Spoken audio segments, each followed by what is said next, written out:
Have you ever noticed how exhausting life becomes when too much of your peace depends on being seen, chosen, remembered, praised, or finally taken seriously by people who are not even building your future with you, as if your value were something waiting outside you to be confirmed by the eyes of others, instead of something you are supposed to forge through the way you live, the way you work, the way you carry yourself when nobody is watching, and the way you keep going even when no one is clapping for the effort yet?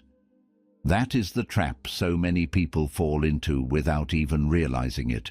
They do not only want to grow, which is natural, they want growth to be noticed quickly, validated quickly, admired quickly, and because of that, their attention starts moving outward in the most dangerous way. Instead of asking whether they are becoming stronger, calmer, sharper, and more disciplined, they begin asking whether people are finally paying attention, whether they are finally being recognized, whether someone is finally seeing their value clearly enough to reflect it back to them. And once that happens, life starts losing its center. The work becomes emotional. Discipline becomes unstable. Progress becomes harder to sustain.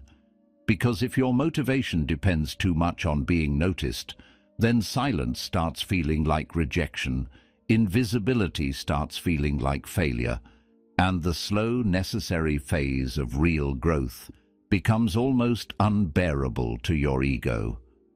That is why this episode matters. Because the truth is not that people ignore value forever. The truth is that many people become so busy chasing attention that they never build the kind of life, character, presence, and skill that would have made attention irrelevant in the first place. They want to be seen before they become substantial. They want recognition before they build evidence. They want visibility before they create weight.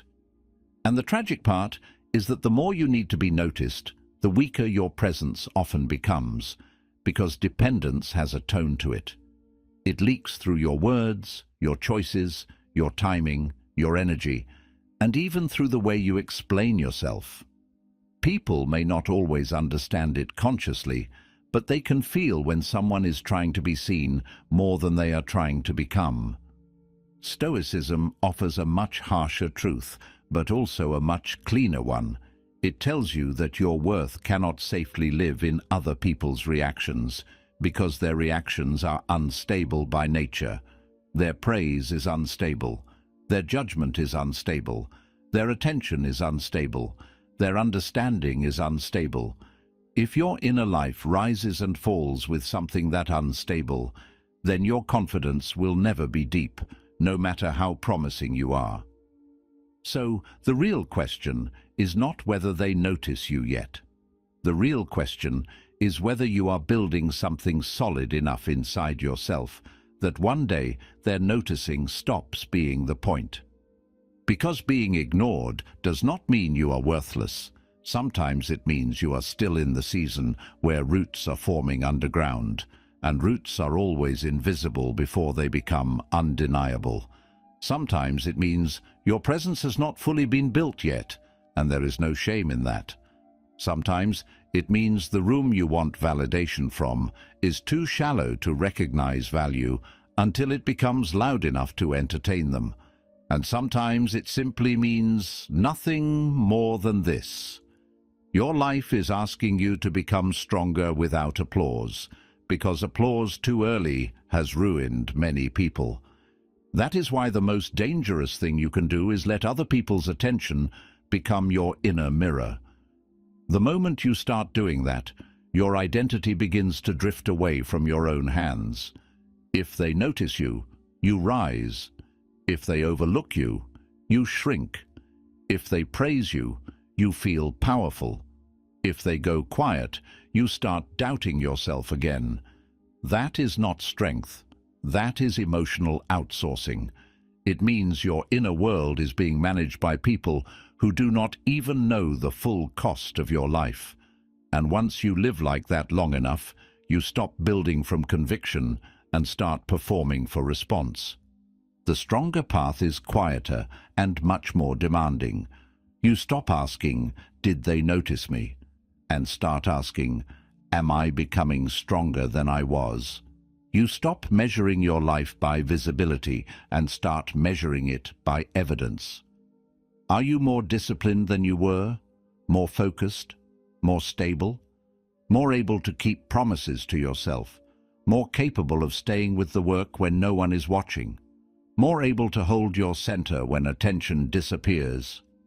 Those are the questions that build a life. The other questions only build hunger.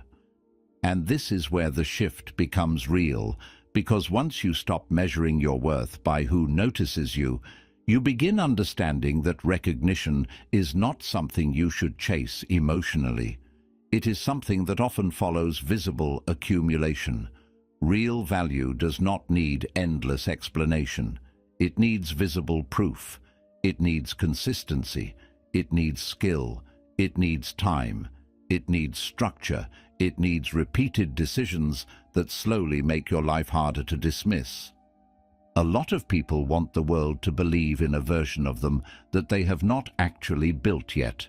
They want to be respected for discipline they do not yet live, for strength they only feel in temporary emotional bursts, for focus they have not protected, for mastery they have not practiced long enough to own. And when the world does not respond the way they hoped, they feel insulted, discouraged, unseen. But reality is often simpler than that. The world is not always rejecting you. Sometimes it is only refusing to confirm a claim you have not yet turned into visible evidence. That is why you have to stop chasing recognition and start building proof. Quiet proof. Daily proof. The kind that does not need to be announced, because it is already forming inside your habits. The proof of getting up when it would be easier to stay down. The proof of finishing what you start. The proof of saying no to what weakens you. The proof of repeating the boring discipline that no one celebrates because it is still too early for anyone to understand what it is building. That kind of evidence changes a person from the inside out, because it does something deeper than impress other people. It makes you believable to yourself, and that is where real presence begins. Not when other people finally admire you, but when you no longer need admiration to stay on your path. Every day should add one more proof of the person you claim you want to become. Not a dramatic proof, not some giant symbolic act you can post and talk about. Just one more honest vote, one more repetition, one more small visible piece of alignment between what you say matters and what your life is actually practicing. That is how identity gets heavier. That is how confidence stops being theory. That is how you begin to carry a quieter kind of force. The force of someone whose life is slowly becoming harder to question because the evidence is no longer just emotional. But this only becomes powerful if you can do it in silence. Because one of the deepest tests of character is whether you can stay disciplined where no one applauds. That is where most people fail. Not because they are lazy in the obvious sense, but because they are still secretly dependent on attention. They can work hard when it is visible. They can commit when someone is watching. They can stay sharp when there is feedback, recognition, momentum, or social reward attached to the effort. But when the room goes quiet, when the work becomes repetitive, when no one notices the refusal, the early wake-up, the private correction, the boring consistency that actually builds a life, they begin to drift. That reveals everything, because real discipline begins exactly where visibility ends. It begins in the quiet morning when nobody knows whether you got up or stayed in bed. It begins in the small refusal that nobody will congratulate you for. It begins in resisting the old habit when there is no witness to admire your control. It begins when the easier version of you tries to return, and there is no audience around to help you perform your better self. That is where character is formed, not in front of people, in private, in repetition, in the dull, unfashionable hours where identity is being trained, one invisible decision at a time. People always see the result and almost never see the silent accumulation behind it. They see the calm presence, but not the years of correction that made it possible. They see the confidence, but not the uncomfortable repetitions that built it. They see the standard, but not the lonely moments where a person had to uphold it without applause. That is why you must stop expecting recognition during the most important phase of your growth. If you need applause for every step, then attention is still controlling your discipline. And whatever controls your discipline controls your future. The Stoic way is much stricter than modern culture wants it to be. It does not ask you to become impressive for others. It asks you to become governable to yourself. It asks you to live in such a way that your inner world is no longer dependent on being watched to remain ordered. That is why virtue is never a performance. It is private training repeated so often that it eventually becomes visible through presence, not through self-advertising. And that is the deeper point of all this. You are not focusing on yourself so they clap for you. You are focusing on yourself until you no longer need their applause, and once that happens, something strange begins to shift. Your energy stops leaking outward. Your work becomes cleaner. Your timing improves. Your speech changes. Your need to explain decreases. Your standards become more visible through your behavior. You stop trying to prove that you matter and start living in a way that quietly carries the weight of someone who has been building when no one was looking. That kind of presence becomes difficult to ignore, not because it begs for attention, but because it no longer depends on it. And if this is speaking to something real in you, take a second to like the video and write in the comments, "I build in silence." Because the moment you stop needing applause for every step is the moment your growth starts becoming real. But once you stop measuring your worth by attention, stop chasing recognition too early, and learn how to stay disciplined where no one applauds, another truth becomes unavoidable, because focusing on yourself is not only about becoming calmer or more private, it is about becoming more capable. A lot of people want presence without skill, respect without competence, status without mastery, and confidence without the work that would have made confidence honest. That is why their energy feels inflated but unstable. It looks strong for a moment, but it cannot carry real pressure, because underneath the performance there is still not enough weight. Real presence begins changing when your ability starts becoming undeniable to your own nervous system. That matters because skill silences a certain kind of doubt faster than affirmation ever can. Not every kind of doubt, of course, because the mind can still be dramatic even when you are improving, but the deeper, more corrosive kind. The kind that comes from secretly knowing you have not trained enough, not practiced enough, not sharpened yourself enough. That kind begins losing power when your life starts filling with evidence. You speak differently when you know what you are doing. You move differently when your discipline has become real. You stop needing to project force when real ability has already started building structure underneath your character. This is why focusing on yourself has to include skill. It cannot remain purely emotional or philosophical. It has to touch your craft, your work, your thinking, your body, your communication, your standards of execution. Because the truth is, some people are not suffering from low confidence as much as they are suffering from low preparation. They keep wanting to feel powerful without submitting themselves to the repetitions that create actual strength. They want to be respected, but they are still casual with their development. They want to be hard to ignore, but they have not yet become hard to replace. That is a hard truth, but it is a freeing one, because once you see it clearly, you stop wasting energy trying to look strong and begin becoming strong in ways that do not need explanation. You stop asking, "How do I appear more confident?" and start asking, "What can I become so good at that I no longer need to sell myself so hard?" That question changes the whole direction of growth. It takes you out of performance and puts you back into practice. And practice does something beautiful to the mind. It makes confidence quieter.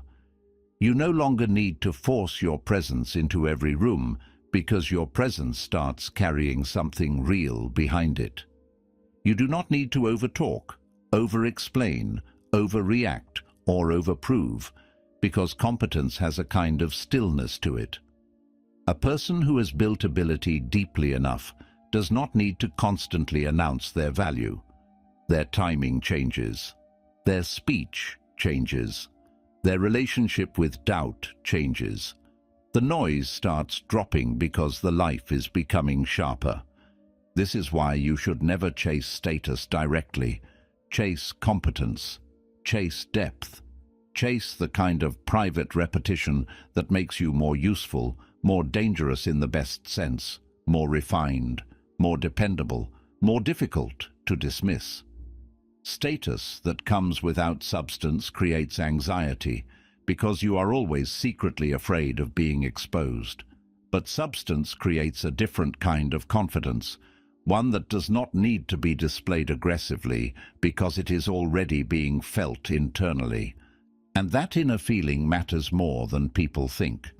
Because once your competence becomes clearer, your need to defend yourself becomes smaller. You stop trying to win every impression.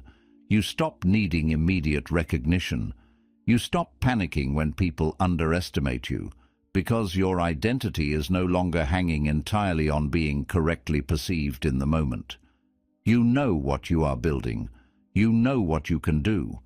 You know what your life is becoming capable of holding. That knowledge does not make you arrogant. It makes you steadier. But this kind of growth has a condition, and this is where many people lose their momentum. You cannot keep feeding the life that keeps you small and expect skill, discipline, and inner strength to fully take root. Because the truth is, your life is always training you into something. What you watch is training you.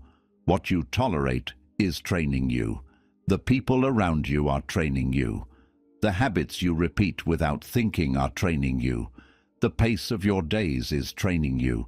The content you consume when you are tired is training you. The emotional climate you keep returning to is training you. So when someone says they want to become stronger, but they are still feeding themselves the same distraction, the same weakness, the same approval-hungry environment, the same cheap stimulation, the same mental noise, the same people who keep pulling them back into an older self, then the problem is not always willpower. Sometimes the problem is that their whole environment is quietly rehearsing the opposite of the life they say they want. That is why real self-focus requires subtraction before addition. Before you ask what new thing will make you stronger, ask what is already making you weaker every day. What keeps stealing your attention? What keeps inflaming your insecurity? What keeps normalizing mediocrity? What keeps you half awake, half committed, half present, half alive? Because it is very hard to build a disciplined self inside a life that is designed to scatter you. It is very hard to become clear while feeding on noise. It is very hard to build a powerful identity while protecting habits that were built to keep the old one comfortable. And this is where a serious person becomes harder to pull off their path. They stop giving equal access to everything. They stop treating all inputs as neutral. They stop surrounding themselves with people, media, conversations, habits, and rhythms that constantly weaken their center, and then acting surprised that self-control feels difficult. They become stricter, not in a brittle way, but in an honest one. They understand that if something repeatedly steals their discipline, their peace, their clarity, or their momentum, then it is not a small issue anymore. It is part of the architecture of the life that keeps them small. So they begin removing before they begin decorating. They cut the noise before chasing more inspiration. They reduce the drain before asking for more energy. They protect the path before demanding stronger focus. And once that starts happening, something changes immediately. The mind becomes less crowded. Decisions become cleaner. The self stops having to fight on 10 fronts at once. There is more room now, more room for discipline, more room for skill, more room for quiet growth. And that quiet growth needs protection, because one of the biggest mistakes people make when they finally start changing is speaking too early about what they are building, as if announcing the transformation makes it safer, when in reality it often makes it more vulnerable. This is where silence becomes a form of strength. Not because silence is always superior, and not because you should become secretive in some theatrical way, but because not everything that is growing inside you should be exposed before it has roots. Some people speak too early about the version of themselves they are trying to become, and the talking gives them a false sense of movement. They describe the discipline, the vision, the change, the new standard, the next chapter, and for a brief moment the nervous system gets a reward, as if progress has already happened. But words spent too early can drain the energy that should have gone into action. Talking becomes a substitute for building. There is another danger too. Some people do not want to understand your transformation. They want to pull you back into the version of you they already know how to handle. They were comfortable with your hesitation, comfortable with your old boundaries, comfortable with your self-doubt, comfortable with your inconsistency. Your change asks something uncomfortable of them because it removes the old agreement. It stops letting them relate to you through the weaker pattern. So when you speak too early, you expose something still fragile to voices that may not be strong enough, generous enough, or mature enough to hold it well. That is why some changes need silence around them. Silence here is not weakness, it is protection. It is the decision to let the new self mature before the world gets access to it. It is the refusal to hand every unfinished transformation over to people who have not earned the right to speak into it. It is choosing roots over noise, depth over display, reality over announcement. A person who is truly changing does not need to broadcast every shift. They let the work accumulate privately. They let the standard become normal. They let the habit get strong enough to survive opinion. They let the identity settle into the body before exposing it to commentary. That kind of silence is not emptiness, it is incubation. And there is real power in that, because when the change is finally visible, it feels different. It no longer sounds like a promise. It looks like a fact. You do not need to tell people you have become more disciplined. Your life tells them. You do not need to explain that your standards are different now. Your choices say it. You do not need to announce that you are no longer the same person. The atmosphere around you begins revealing it on its own. That is how transformation becomes hard to ignore. Not because you spoke louder, but because you built longer. Not because you demanded attention, but because you protected the process until it became real enough to stand on its own. And if this part is landing with you, take a second to like the video and write in the comments, "I protect what I'm building." But the moment you begin protecting your growth, instead of announcing it too early, another problem becomes much easier to see, because a lot of people do not only waste energy trying to be understood by the wrong audience, they keep explaining themselves to people who were never going to build with them in the first place, and that habit quietly weakens presence more than they realize. Not everyone deserves your explanation. That truth sounds simple, but living it changes something deep inside a person, because over-explaining is rarely just communication. Most of the time it is anxiety trying to negotiate safety. It is the need to make your decision sound acceptable enough, your boundary soft enough, your silence harmless enough, your ambition reasonable enough, your change non-threatening enough, so the other person will not misunderstand you too harshly or judge you too quickly. And the more often you do that, the more your presence starts bending around the comfort of people who are not even walking your road. That is the real cost. You do not only lose words, you lose center. You lose the clean force that comes from standing inside your own direction without needing to constantly translate it into something other people can approve of. You lose energy that should have gone into work, discipline, skill, calm, and self-respect, and instead it gets spent trying to manage the interpretation of people who have no real investment in your growth. Then, because that habit becomes familiar, you stop noticing how much of your life is being shaped around emotional permission rather than conviction. A person focused on themselves learns something harder and much more useful. They learn that explanation is a tool, not an obligation. If it serves clarity, peace, or practical movement, use it. If it only feeds judgment, delay, self-betrayal, or the endless need to be accepted by people who have already decided not to understand you, then silence is cleaner.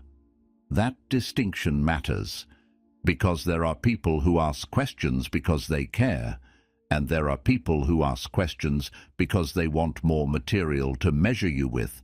There are people who want context, and there are people who want access. There are people who are trying to understand your path, and there are people who are trying to make your path sound unnecessary, unrealistic, selfish, excessive, or strange enough that you start doubting it yourself. If you do not learn that difference, you will keep bleeding energy into the wrong conversations. And some people will never understand you, because understanding you would require them to confront the places where they abandoned themselves. Your discipline will irritate people who made peace with their own inconsistency. Your silence will irritate people who rely on constant reaction. Your standards will irritate people who normalized less. Your boundaries will irritate people who were comfortable with your old availability. Your focus will irritate people who benefited from your confusion. No explanation is going to solve that. This is why maturity is not always louder honesty. Sometimes it is strategic silence. You do not explain the boundary 10 times. You live it. You do not defend every private decision. You carry it. You do not beg to be seen correctly by people committed to seeing you through an old lens. You let time separate who understands from who only watches. There is dignity in that, and there is power in it too, because the less you keep throwing your inner life into rooms that do not deserve it, the less your energy gets scattered. Your speech becomes more deliberate. Your words stop sounding like a request for emotional approval. You begin speaking from position instead of from defense. Even your silence changes. It no longer feels like retreat. It feels like ownership. That is when people begin noticing a different kind of weight in you. Not because you became colder, but because you stopped leaking yourself everywhere. You stopped treating every misunderstanding like an emergency. You stopped assuming that every outside opinion deserved a response. You stopped making your private direction answerable to people who are not building with you, suffering with you, sacrificing with you, or carrying the consequences with you. And once that happens, the mind becomes quieter, simpler, less crowded with imaginary conversations that never should have had so much access to begin with. That alone changes a life. Because the truth is, attention is not your only vulnerable resource. Presence is. And when you waste that presence trying to correct every false impression, answer every judgment, and soften every person's discomfort with your growth, you weaken the very force you were trying to build. A person who is becoming harder to ignore cannot keep spending their power trying to become easier to digest. So, choose more carefully. Explain when explanation serves something real. Stay silent when explanation becomes a slow form of self-betrayal. Let some people misunderstand you. Let some people remain confused. Let some people keep their version of you if that version is the only one their limits can tolerate. Your task is not to be perfectly interpreted. Your task is to stay aligned enough that misinterpretation no longer has the power to pull you off your path. And once you stop giving so much of yourself to people who are not building with you, another form of strength becomes possible, because one of the clearest signs that a person is still too outwardly controlled is how easy it is to distract them, provoke them, or emotionally pull them away from what matters. A distracted person is always easier to manage than a focused one. That is true in work, in relationships, in conflict, in culture, in every room where attention is currency. If your mind can be pulled in 10 directions by every notification, every opinion, every insult, every misunderstanding, every impulse to react, every temptation to prove, every need to answer something that never deserved your time, then your inner world is still too available. And availability without discernment is one of the easiest ways to lose power, because the person who reacts quickly is always revealing the door into their interior. All someone has to do is press the right place, say the right thing, withhold the right response, challenge the right insecurity, and suddenly your focus is gone, your peace is gone. Your day is now orbiting something that had no right to become the center of it.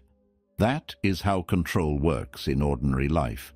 Not always through obvious domination, but through access, through distraction, through provocation, through learning what is strong enough to pull you away from yourself. This is why focusing on yourself has to include a kind of inner hardness, not emotional coldness, but resistance. Resistance to noise, resistance to reaction, resistance to every little hook trying to recruit your nervous system into a battle that was never part of your actual path. Because if every insult gets your energy, every misunderstanding gets your explanation, every provocation gets your anger, and every distraction gets your attention, then your life is not being directed by your priorities. It is being directed by whatever can hijack you fastest. A stronger person becomes much harder to hijack. They do not answer everything. They do not enter every argument. They do not let every mood, every person, every digital pull, every random offense gain immediate access to their center. That is not pride. That is governance. And governance is what makes presence powerful.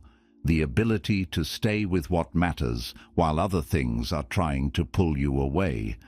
The ability to remain calm enough not to turn every tension into engagement. The ability to feel a reaction rise and still refuse to let it decide your next move. That kind of self-command is rare now, which is exactly why it has so much force when you build it. You can see this clearly in ordinary situations. Someone says something meant to get a rise out of you.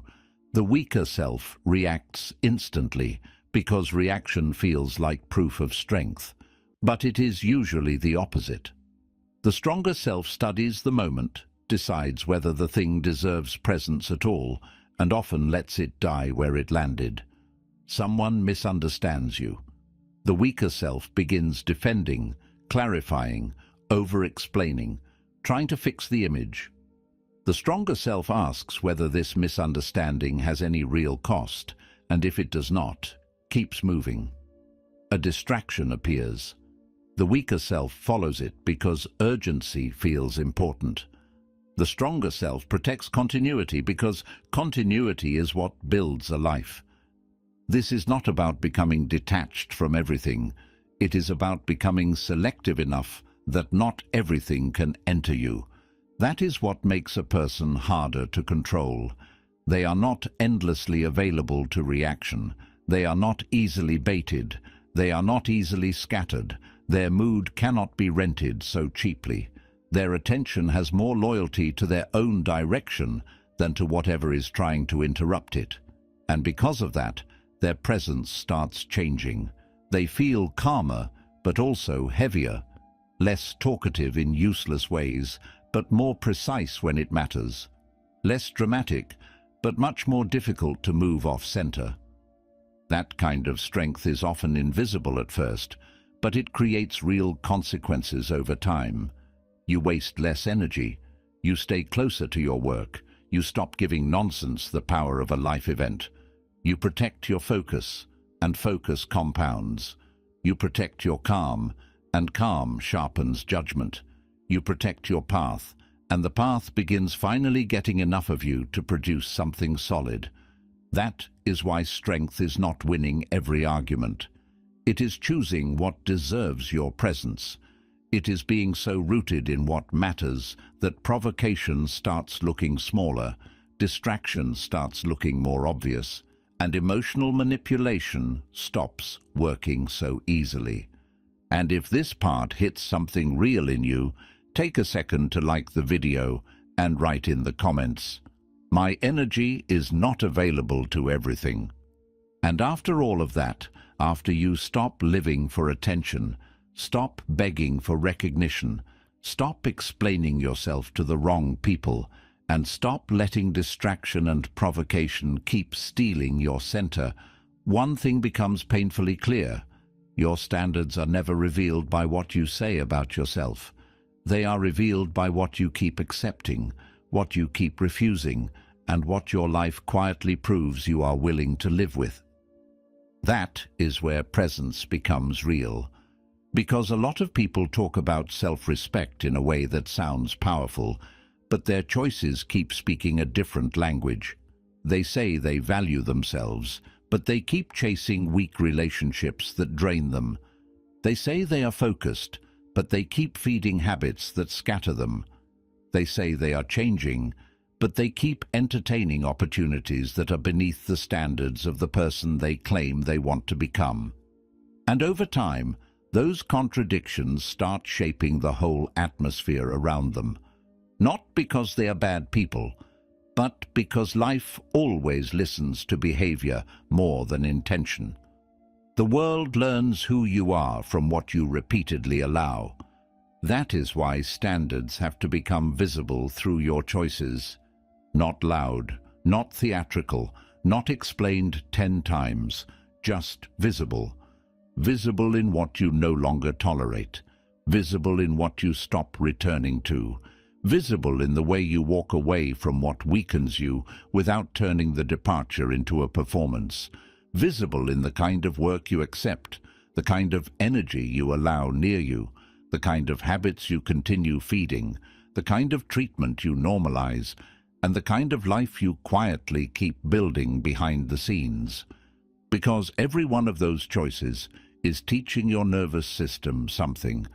Every one of them is saying, this is the level I am willing to live at. And if that level stays low, uncertain, cheap, or scattered, your presence will keep reflecting that, no matter how good your words sound.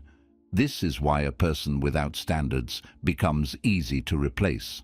Not because they have no talent, but because they are too available to everything, too available to bad habits, too available to weak opportunities, too available to emotional confusion, too available to people who consume them but do not honor them, too available to environments that keep flattening their edge.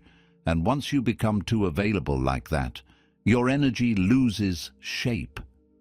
It becomes hard to feel weight from a life that keeps saying yes to anything. A stronger person begins changing this quietly.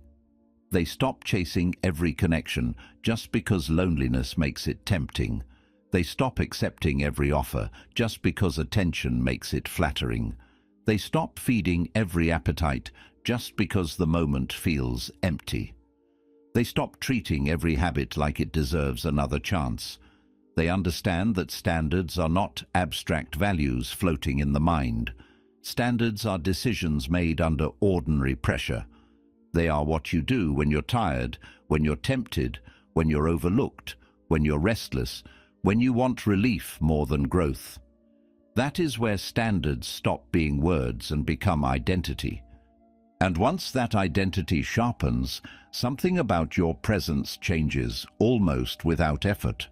People begin sensing that you are no longer available in the same careless way, not because you became arrogant, but because your choices stopped leaking confusion.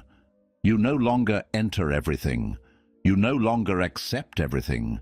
You no longer stay in everything. There is more order now, more self-respect, more internal selection, and selection creates weight. That is something many people learn too late. Respect often begins when others can see that you respect yourself quietly.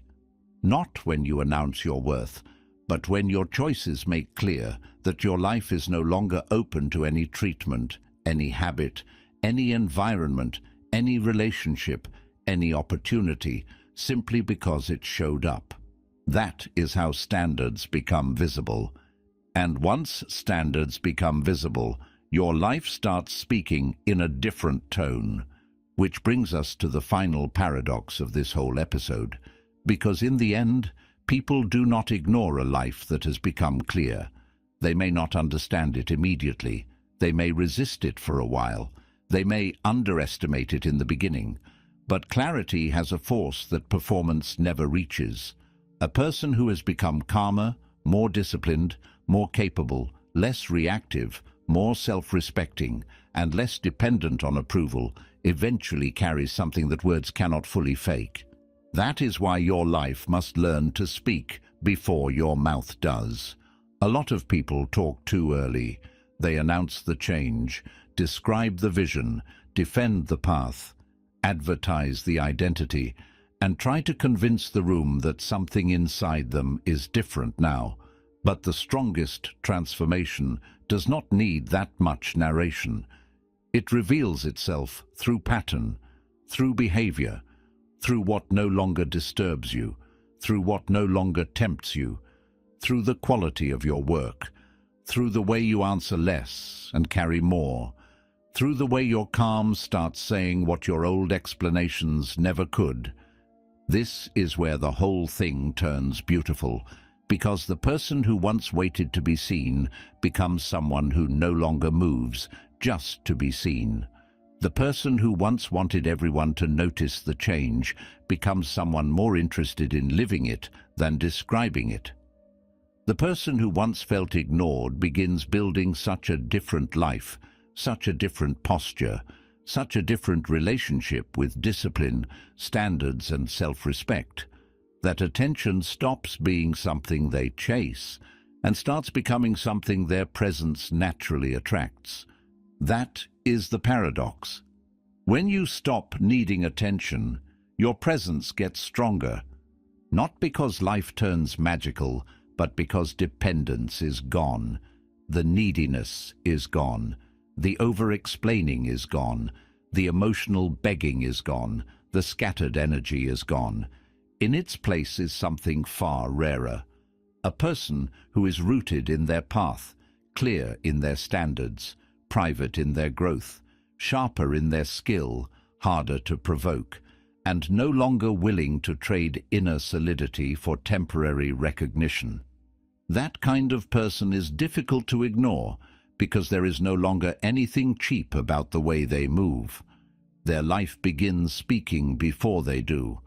Their choices speak, their boundaries speak, their consistency speaks, their restraint speaks, their standards speak, their work speaks, their calm speaks, And all of that says something stronger than self-promotion ever could. I'm no longer building my life around being seen. I'm building it around becoming real. That is what makes a person unforgettable in the deepest sense. Not noise, not performance, not the desperate need to matter in the eyes of others, but the quiet force of someone who has finally stopped living outward first and started living from an inner standard that does not vanish when attention does. So that is the real meaning of this episode. Do not focus on yourself so they clap for you. Focus on yourself until you no longer need their applause to keep going. Focus on yourself until your discipline is no longer fragile, until your standards are no longer negotiable, until your calm is no longer so easy to disturb, until your work carries evidence, until your choices reveal weight, until your life begins saying what your mouth used to beg people to believe. Because once that happens, you do not have to force presence. You do not have to demand respect. You do not have to chase attention. Your life starts carrying its own signal. And if this episode gave you something real, take a second to like the video and write in the comments, "I build until I no longer need applause."